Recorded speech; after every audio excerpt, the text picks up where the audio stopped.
We're about to begin our services for Mrs. Gloriann Levy. I would ask if you have a cellular device to please turn it to the off position. Officiating our service today will be Rabbi Jeffrey Weil from Ezra Habonim, the Niles Township Jewish Congregation.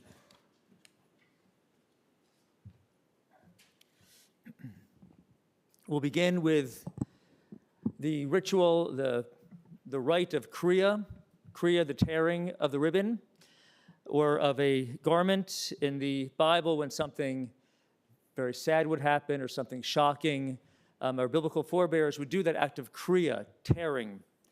And they would do it, times of disappointment and times of mourning.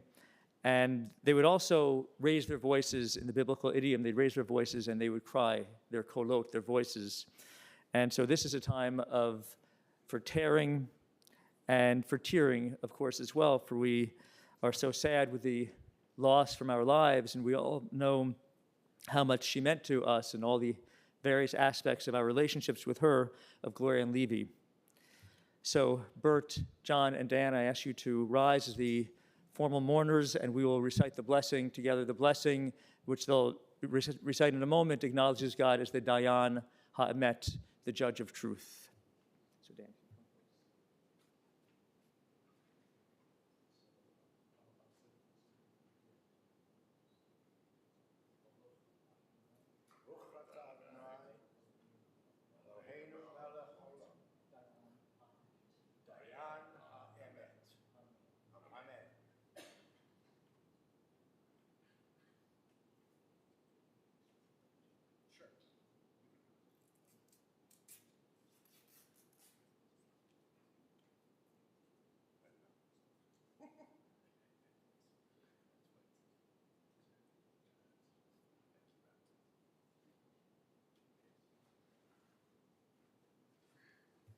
The blessing that they recited acknowledges God as the Dayan Ha'emet, the judge of truth, which we acknowledge and really affirm even at the saddest times of our lives.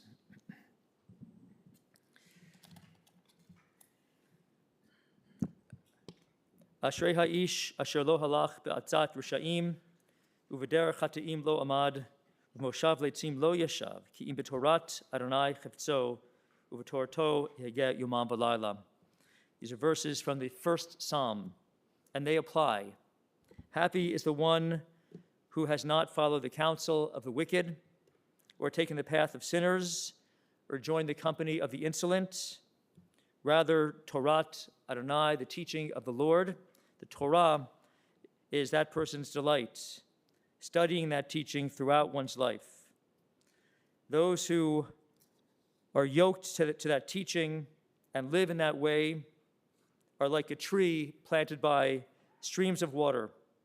It yields its fruit in season, its foliage never fades, its fruit always flourishes. The very first verses of the whole collection of Psalms apply to Gloriann Levy. For she did literally study Torah. She was a Torah learner, and she was a Torah teacher as well. She was fruitful, like those who live in this fashion. She was well planted, like the Psalm describes, well planted, if you will, within various communities, within the family community, of course, a leader and a matriarch in that community, within her people, the Jewish people, the people of the Medina, the state of Israel, within synagogue communities, JCC communities, and so forth throughout her life. And so may her memory be for blessing. Adonai, who may abide in your house, who may dwell in your holy mountain? It is those who are upright, who do justly, who speak the truth within their hearts. It is those who would not slander others or wrong them or bring shame upon them. It is those who scorn the lawless, but honor those who revere the eternal God. It is those who give their word and would not retract that word. It is those who would not exploit others. It is those who would not take bribes. People who live in that way of great integrity, shall never be shaken. You'll find in your handouts the 23rd Psalm. I'll read that psalm first in Hebrew, and then we'll recite it together in English. Adonai ro'i lo aksar, bino desha yarbitzeni, al mei minochot yinahaleni nafshi ishovev, yancheni v'magle tzedek lema'an shemo. Gam ki elech beged salmavet lo irara ki ata imadi. Shivtecha mishantecha hema yinachamuni. Ta'aroch lefanai shulchan neged zorai, dishanta v'shemen roshi kosi revaya. Ach tov v'chesed yudefuni kol yemei chaya, v'shafti beveit Adonai la'orach yamim. We read together. The Lord is my shepherd, I shall not want. He maketh me to lie down in green pastures. He leadeth me beside the still waters. He restoreth my soul. He leadeth me in the paths of righteousness for his name's sake. Yea, though I walk through the valley of the shadow of death, I will fear no evil, for thou art with me. Thy rod and thy staff, they comfort me. Thou preparest a table before me in the presence of mine enemies. Thou anointest my head with oil, my cup runneth over.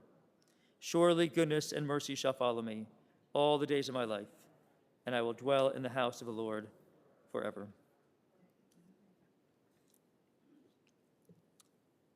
The third chapter of Ecclesiastes, or Kohelet. L'kol zman ve'et l'kol chefetz tachat hashemayim.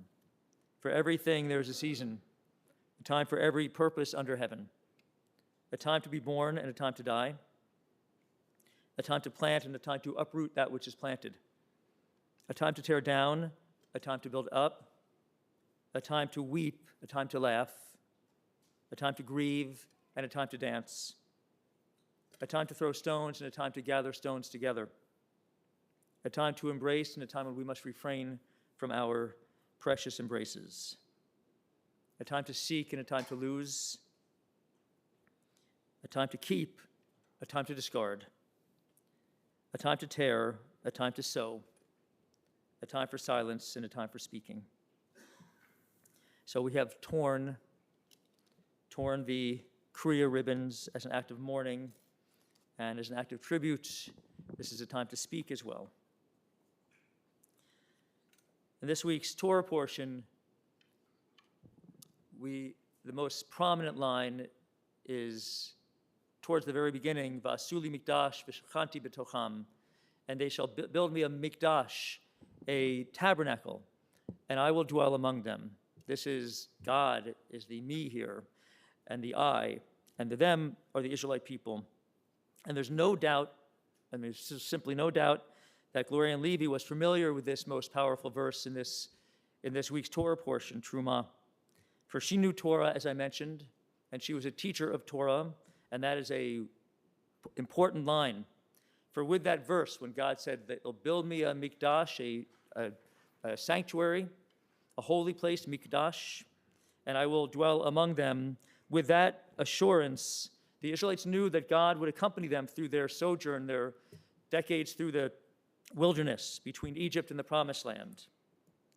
This dwelling of God was, we often understand it as the Shekhinah, the dwelling presence of the eternal God. Shekhinah, really the feminine dwelling presence of the eternal God. For 40 years, wherever the Israelites went, God was present. That dwelling presence was present with them as a constant source of assurance and of comfort to them, to these wandering Israelites. Gloriann was somewhat of a wandering Israelite. She had lived in many places: Brooklyn, Jerusalem, Birmingham, Port Jefferson, West Hartford, Omaha, Albany, here. Did I miss anything? And everywhere Gloriann went, she herself was kind of like that Shekhinah, that dwelling presence, that reliable presence. She was always a reliable family member, a reliable friend for sure, a reliable teacher to people here as well, a reliable person caring for others, genuinely interested, supportive in her vibe, genuinely, a comforting, positive presence in all of our lives. That's why we are all here. And yes, it all began in that great sea from which so many Jews have arisen, Brooklyn. It was there in Brooklyn where she was born, where her younger brother Burt was born, where her parents, Seal and Henry Grayman, were born as well. Seal's Jewish background, Gloriann and Burt's mom, was more traditional. Their dad was more liberal in his background. So it's really little wonder, and this is truly something that I observed over the years, that Gloriann was so accepting and fit in so effortlessly within lots of different kinds of communities, within the broad array of Jewish practice and Jewish synagogues and JCCs and so forth, very open in that way, not judgmental, which I definitely appreciated. Gloriann and Burt, less than 2 years apart, have been close for this lifetime that you have shared. Older sister kept younger brother laughing, and she also helped him develop a sensitivity and an emotional intelligence, which not all kids get to learn, boys in particular. But Burt did, thanks to his older sister. They didn't have all of the same interests. Burt was interested in sports.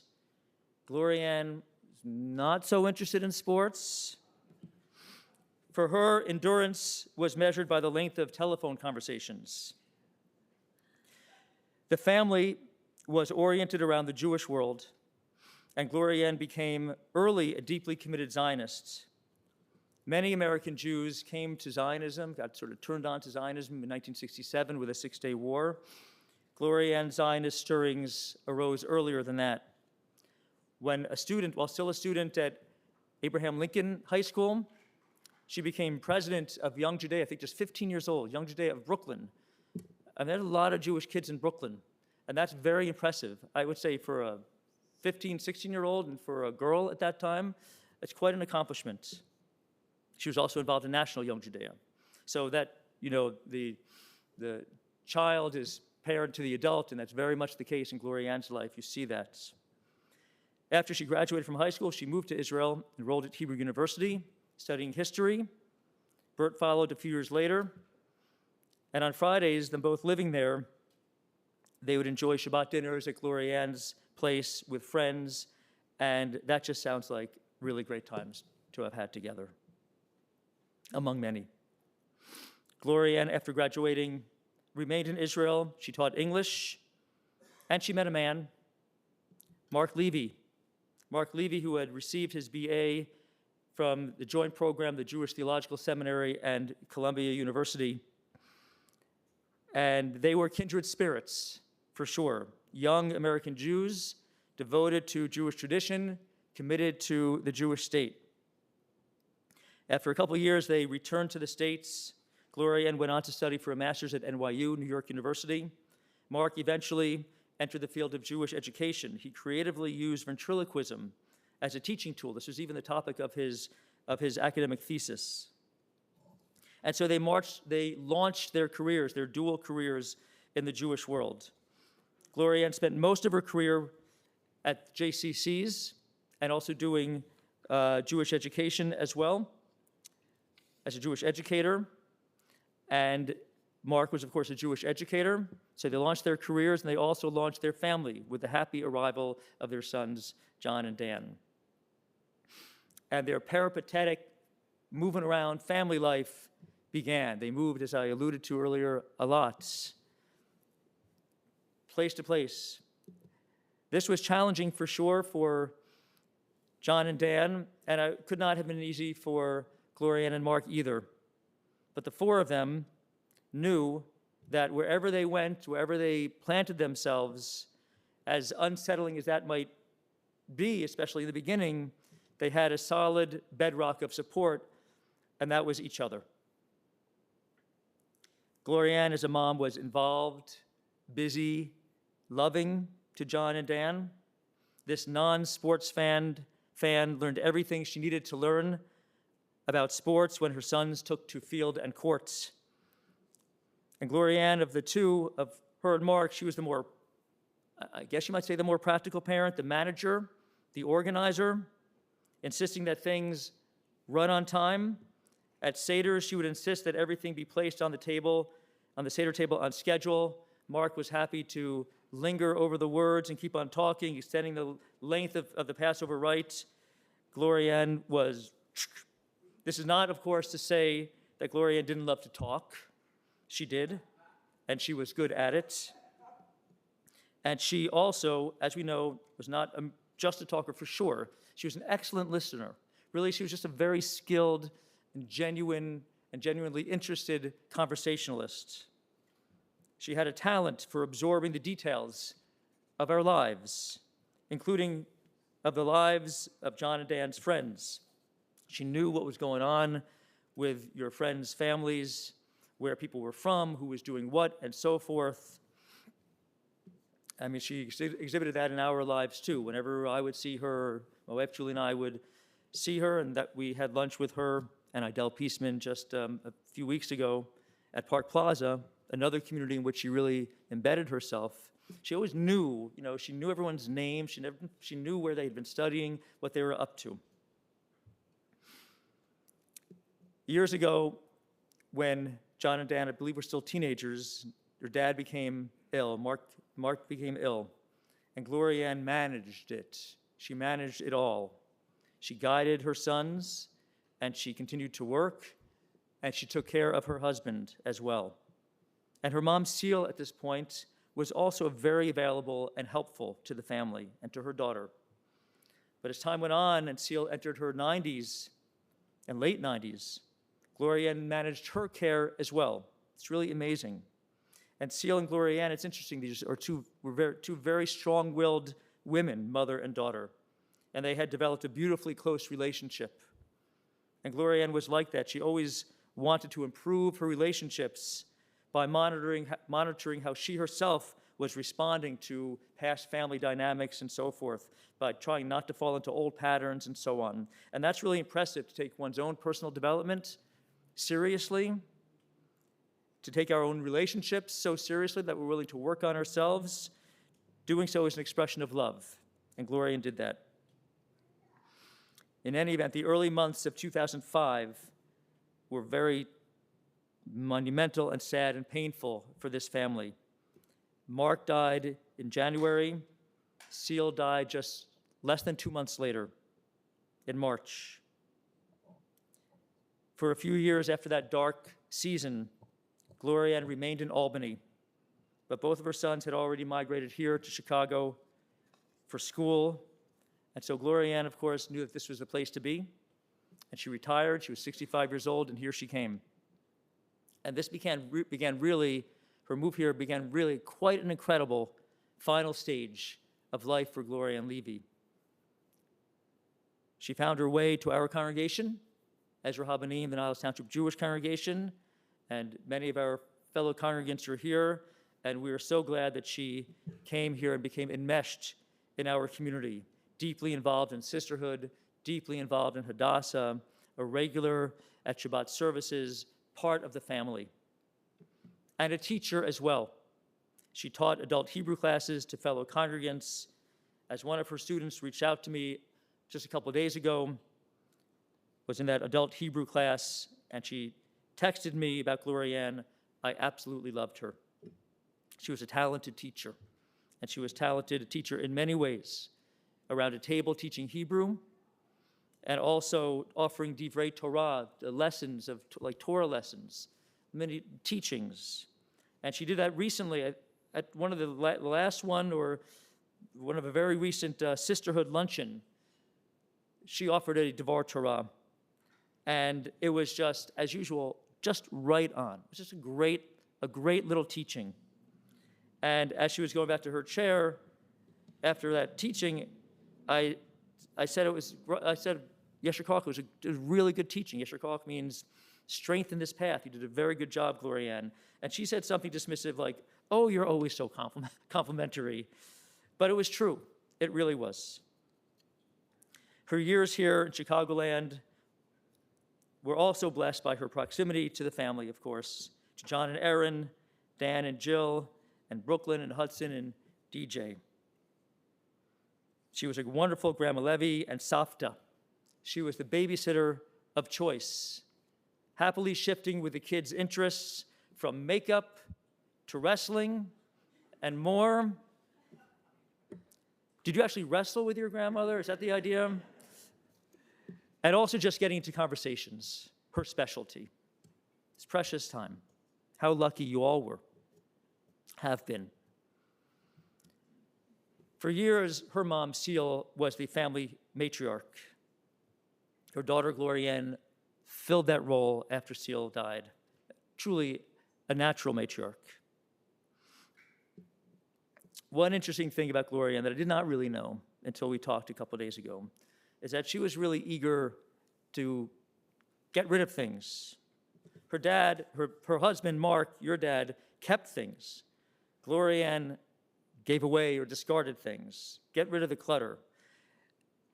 There's definitely value both in keeping to a degree and discarding or unloading to a degree.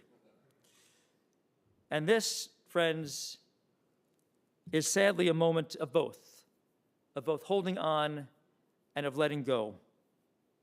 There's both right now. We hold on to the memory of Gloriann Levy because it's a good memory for us to have and to hold on to, because she was good and she was fun and she was funny and she was interesting. She had a delightful presence and she had a beautiful smile, a beautiful warm smile. So we hold on to that and we let go because we must. This is the way of all things. And Gloriann understood this. She understood this moment. She understood that this would be the end of her sojourn here among us. She knew it was her time. She willed it to be so. A woman always in control.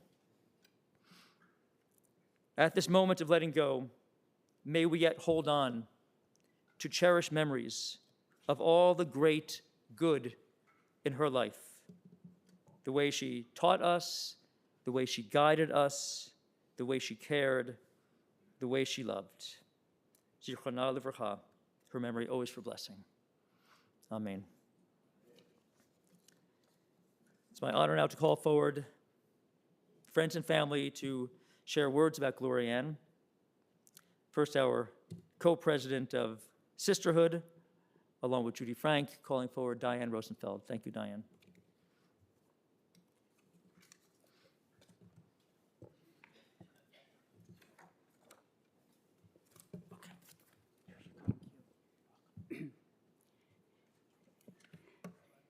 Shalom. I'm going to read Judy Frank's words in a minute. She was so sad she could not be here today, but she is out of town.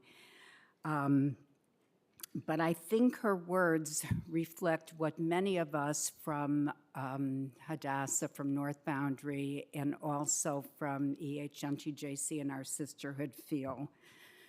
So first, our deepest condolences to Burt, Dan, John, Erin, Jill, the grandchildren, and the rest of the family. Now I will read Judy's words. I first met Gloriann Levy about 15 years ago at our synagogue, Ezra Habonim, the Niles Township Jewish congregation, on a Shabbat morning right after she had moved here from the East Coast. A friend from her former community knew of our shul in Skokie and thought it would be a good fit for her. Gloriann, as the rabbi said, Gloriann had moved here to be with her two sons, John and Dan. She told me that she had retired, was not looking for a new job, and did I know of a Hadassah group she could join. I told her yes, yes, yes, and I introduced her to my group, North Boundary Hadassah. So Gloriann joined, and immediately the powers that be noticed her leadership skills, and in just a few short years, she became president. The same is true of Gloriann and our sisterhood. At about the same time, she became involved with a group of women from our synagogue who were trying to revive our sisterhood. She served in many capacities and could always be counted on to give a meaningful and insightful Devar Torah at our programs. I have always felt close to Gloriann, as I was probably her first new friend here. Over the years, she has developed many special friendships with the women from Hadassah and our sisterhood, and in recent years with those from Park Plaza. She has connected with many people and has bonded with them in so many positive ways. From the start, I learned that Gloriann's Judaism was very close to her heart, as she had lived in Israel and studied at universities there. She has held many leadership positions in Jewish organizations and had been a Jewish educator. Gloriann, I have many fond memories of times we have spent together. You will always have a place in my heart. Shalom Chaveira. May your memory be for a blessing always. And this is from Judy Frank.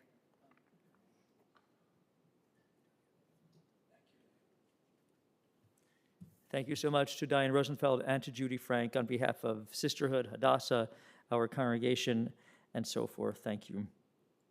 It's now my honor to call forward sister-in-law Cece.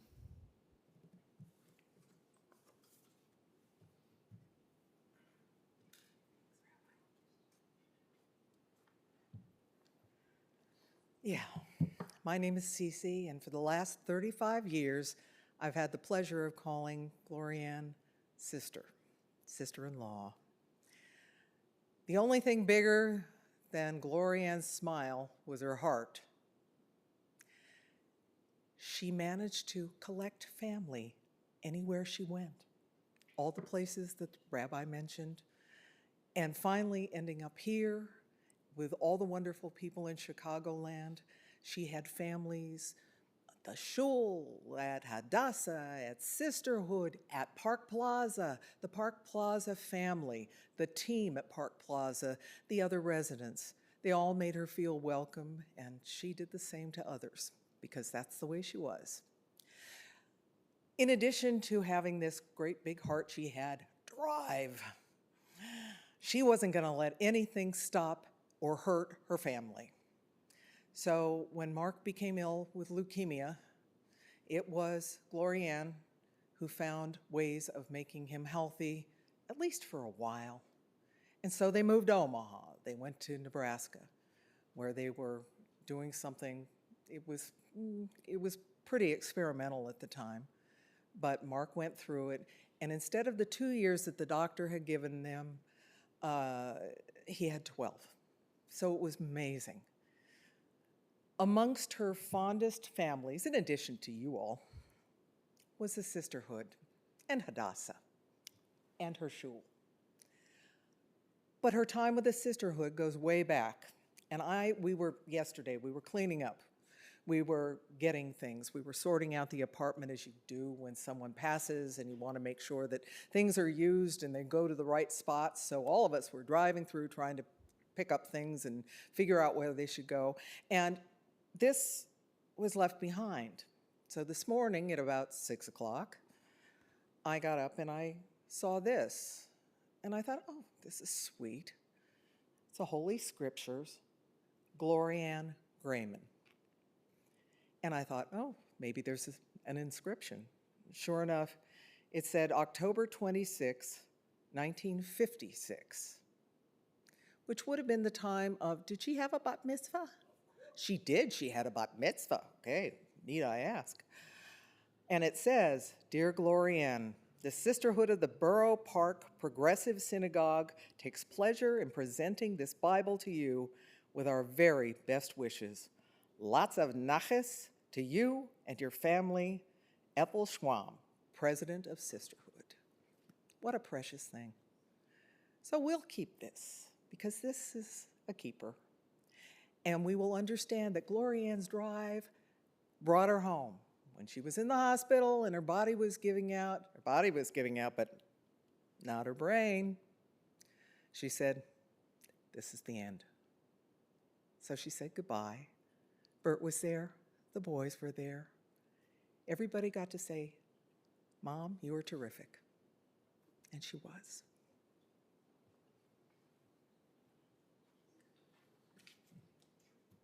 Thank you so much, Cece. That's beautiful, and that's quite a precious Tanakh scriptures to hold on to. Interesting that there's a Borough Park Progressive Synagogue at the time. It's now also my honor, very pleased to call forward, and I've really enjoyed getting to talk to you during this sad time, Burt, Gloriann's younger brother.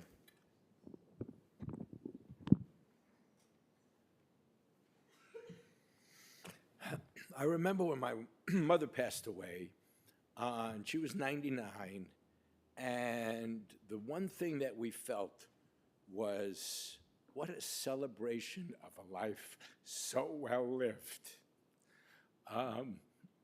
Again, the same type of things that my sister was able to accomplish. Make people feel good. Never be a burden to others. Always understand others. Be patient with others and be kind. Today's a beautiful day. Sunshine, that's Gloriann. She's here and it's sunshine. It's also windy out there. Gloriann was a gust of wind. What energy she was managing, even at the end when she was transferring to a cane or a walker, nothing stopped her. She got everywhere that she needed to go. She'd get in her car and she'd go to her son's house. She'd go different places. She went shopping. Whatever it was, it didn't stop her. Toward the end, of course, her body did run down and life became difficult. And she said, I am never going to be a burden to anyone, but I also don't want to be around if I can't have the kind of life and independence that I want, to be able to do those kind of things. So she said, she spoke to both her boys, and she said, this is my time. This is when I have to go, because I can't be around and I can't be a burden. So she kissed us all goodbye, and we gave her all the kisses and hugs and love back. And so many people have been calling and reaching out and saying, what a special person. What an unusual person. So we're here to praise Gloriann, because Gloriann was so special. And we loved her, and still love her, and will always love her so much.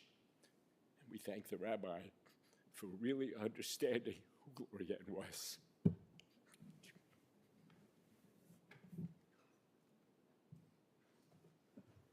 Burt, thank you so much.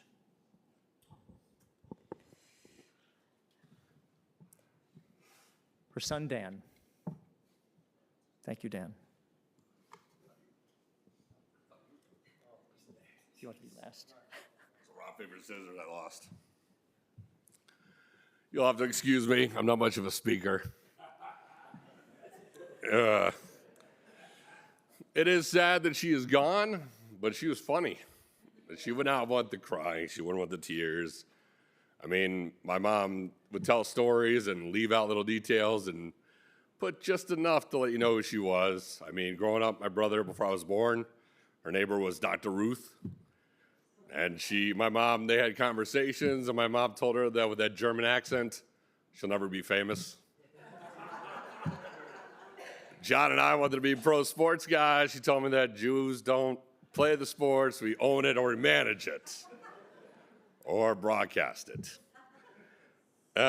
She had a fun sense of humor. We went to Los Angeles once, and John and I wanted to go see what the town was. I was like, let's go to the Comedy Store. And so my mom and dad said, let's go with you. And I'm like, okay. I didn't realize my parents were going to come. And as we're walking in, they say, oh, you're lucky. Andrew Dice Clay is performing.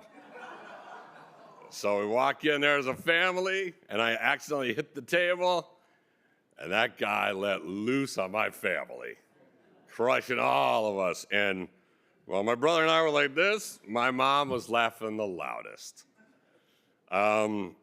We used to have fun conversations. I would say the worst jokes to her, and she would laugh. It was something that her and I carried along, was that the sense of humor was the same.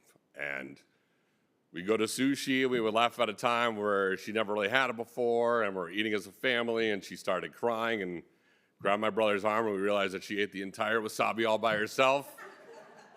And now we can never have sushi or go to sushi with anybody else and discuss it. She would tell me I'm gaining too much weight, and the next comment, she would give me a piece of chocolate cake. And that's the way my mom was. She, especially the older she got, a little more of the filter went out, and a little more of the sitcom became. And she would tell me, when she'd go to babysit DJ, Mom, you can have whatever you want in the fridge. I don't eat the junk. I don't eat the junk. Okay. And the next day, Jill and I would go to the freezer to grab some ice cream that I thought I had just bought that we would share and start it. And half of it was gone. And I was like, did you eat the ice cream? She said, no, did you? And I was like, my mom. And then the next time she came over, Jill left her, and then the minute she left, Jill came back in to say something. My mom had her head buried in the freezer. Even in my career, she was always kind of not really sure how to guide me, but she did. I was trying to do voiceovers and radio, and I was in a spot where I was doing traffic for a company. I wasn't happy, and she goes, did you know that we have a cousin who does documentaries in San Francisco? And I said, no. But she knows a person in Los Angeles who does something in a basement with a microphone. Maybe you should go visit him. And then I reached out, and lo and behold, he's one of the biggest voiceover guys in the world. And the guy is like, Mom, he doesn't have a basement. He's got a studio. And she's like, well, it's the same thing. Always the same thing. She was famous for over and over saying, we're not always steering the ship. Whenever something happened, well, we're not always steering the ship. She would say certain things that was just enough, little jabs, but just to know she was there. At the end, we were asking her if you missed anything, if there's anything you want to say, and she told me, you could lose the weight. And then John said, what about me? He goes, you're perfect.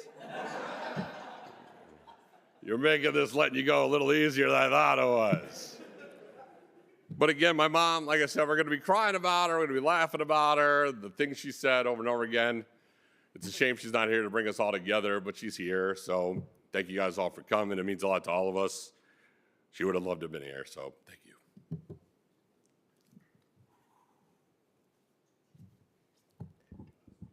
Thank you, Dan, for making us laugh. It was very funny. And John.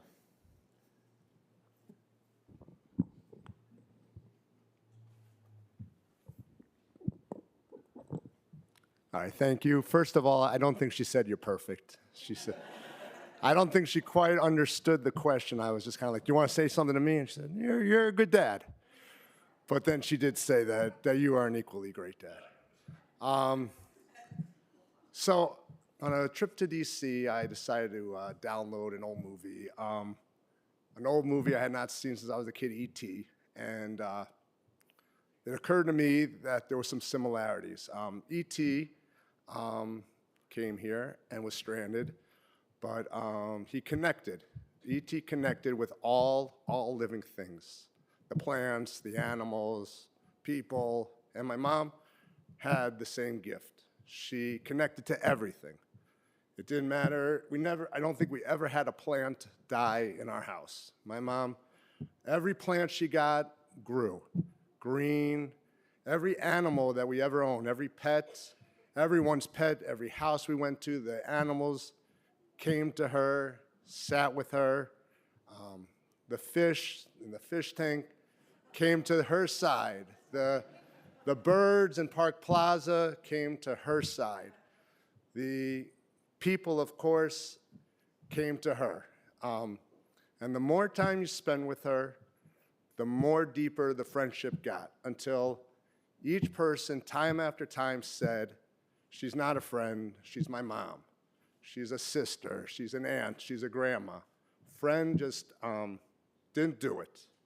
They had to have a stronger descriptor.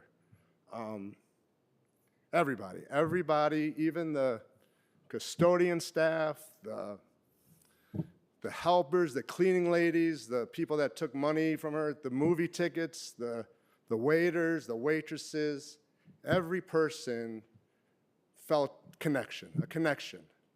Every person. And everyone here is mourning a loss for a mom or a sister, an aunt, a grandma.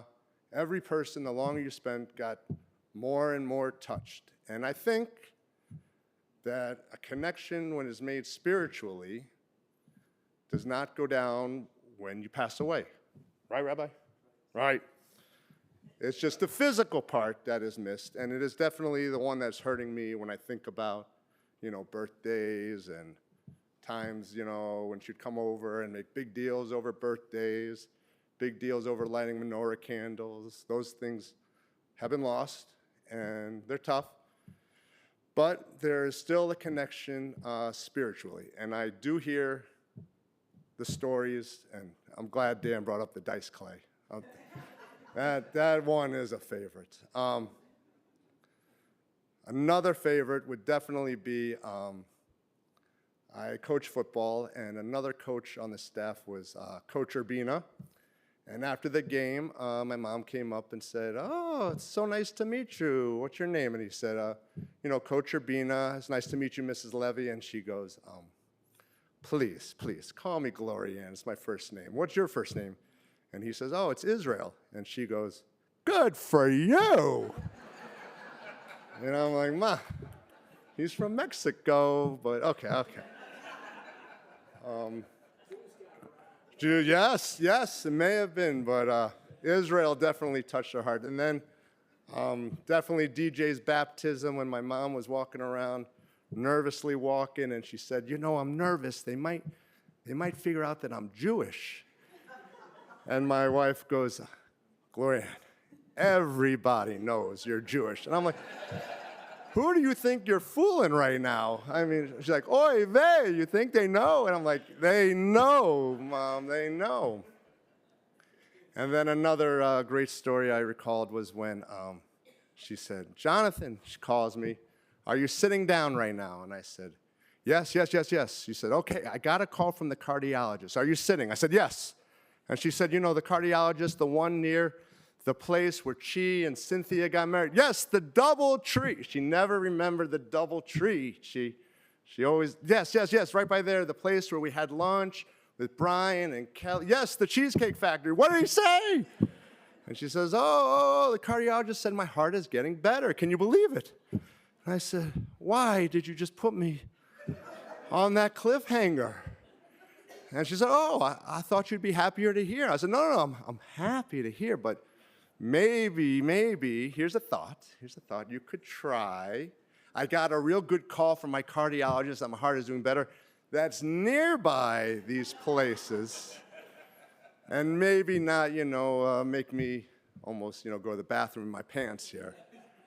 And the final story definitely has to do with my mom and dad. So me and Dan were living in West Hartford when the neighbor had put up a basketball hoop in the driveway.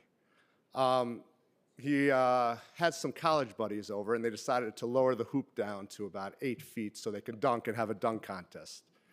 Well, after they were done the next day, me and Dan decided to, give the dunking a little more effort, and the basketball hoop broke. A metal bracket had broken.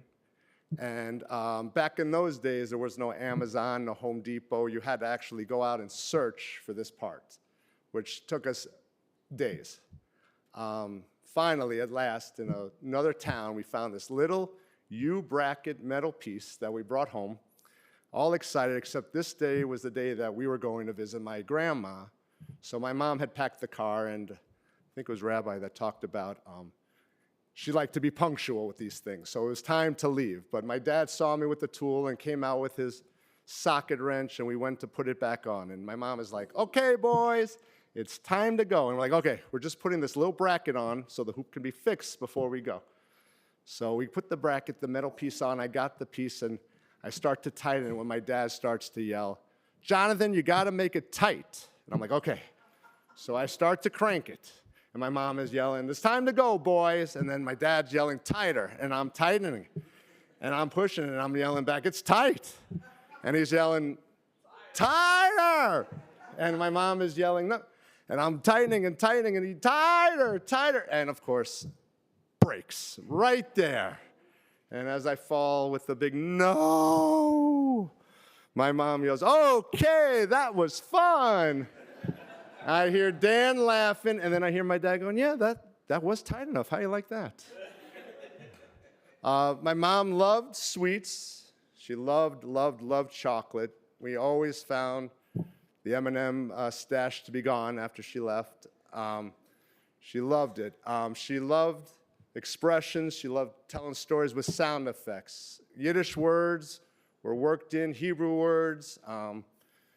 Mazel tov, and if you lay down like a shmata, they're going to walk on you like a shmata, and money goes in, money goes out, and all of these. And there is one saying that she held that for a long time bothered me, but over the years I've started to enjoy it, found the meaning. So I'm actually going to have all you guys say it with me here. So repeat after me. If this is the worst thing that ever happens to you, you should be so lucky.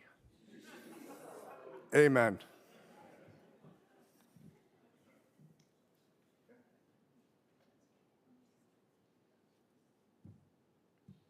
Jonathan and everyone, there's this beautiful, humorous, meaningful, insightful comments about Gloriann Levy, so we all deeply appreciate it.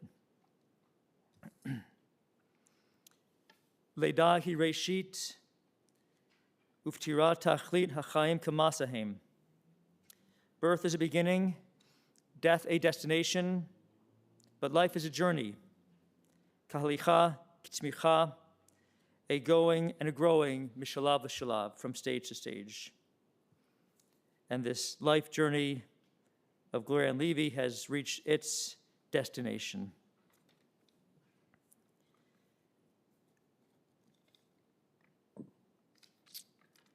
And so, O God, into your care we entrust her spirit. For you keep faith with your children in death as in life.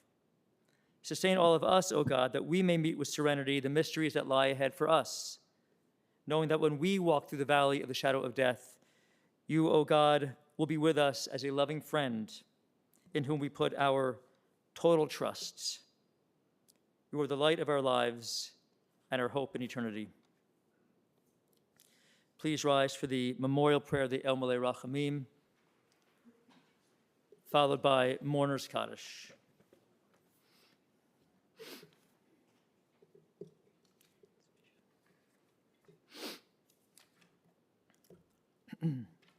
El Malei Rachamim, Shochein Bamromim, Hamtzei Menucha Nuchana Tachat Kanfei Hashchina, Im Kedoshim Utohorim, Kezohar Rakia Masirim, Et Nishmat Gila Bat Tzvi, V'Rachel Tziviam, Shehalcha La'olamam.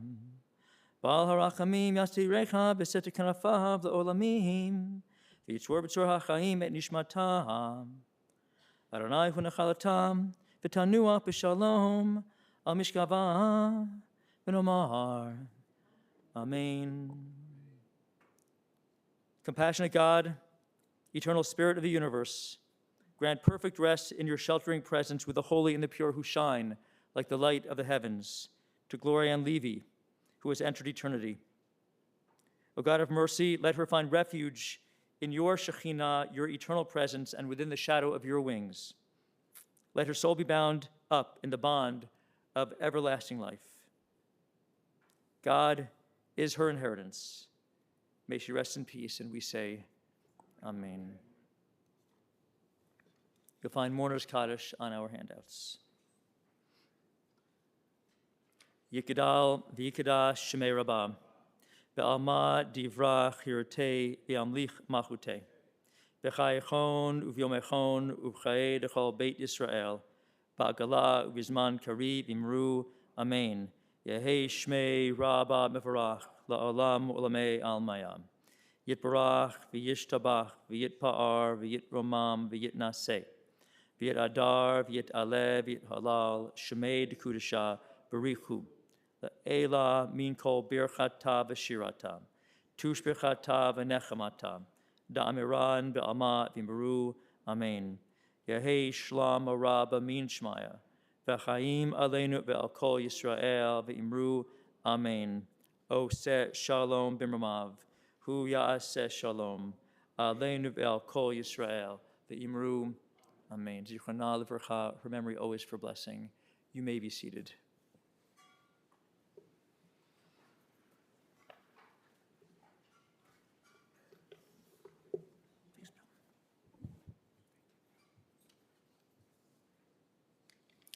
This concludes our service here in the chapel. The interment will take place this coming Friday at 10:30 a.m. at Cedar Park Cemetery in New Jersey at the family's plots. Following our service today, there'll be a small gathering at the Ezra Habonim, the Niles Township Jewish congregation. That's 4500 Dempster Street, beginning at 11:30 a.m. Families asked that memorial contributions be made either to Hadassah or to the Blood Cancer United, that was formerly the Leukemia and Lymphoma Society. Those addresses are available on your folders. Also, for those of you online, that information is available on our website. I'm going to ask at this time for the family to please rise. I'm going to ask everyone to please rise as we escort the family to the family room. I'm going to invite everyone to return to your vehicles. Thank you. The family should know no more sorrow.